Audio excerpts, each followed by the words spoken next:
Could you look an animal in its face and simply say to it that your appetite is more important than its suffering?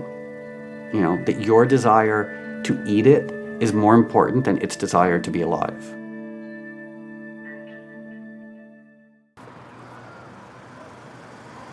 One of the great things, but the maddening things about being an animal rights activist is, for the most part, we never have to convince people to care about animals. People already love animals.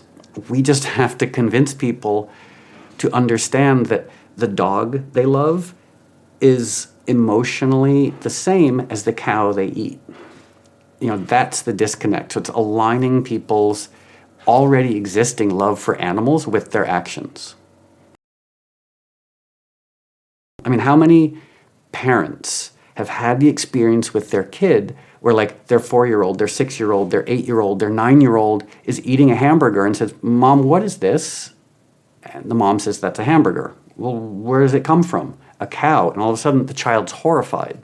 And the child almost has to, like, be taught to move past their horror. And one of our jobs is to remind them that no, their horror was justified. You know, the 8-year-old who's horrified at eating a hamburger, that's a legitimate response. It's a justified response. The 18-year-old, the 28-year-old who eats the hamburger as if there's no consequences for the environment, for them, or for animals, that's the mistake.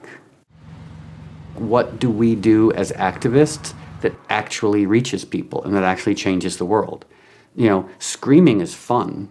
Throwing fake blood is really satisfying, but it doesn't change the world, doesn't make the world a better place for animals. It just satisfies our emotional need to scream and throw fake blood. You know, so in being a vegan activist and being an animal rights activist, the criteria by which my actions are judged is how effective am I at being an activist for animals.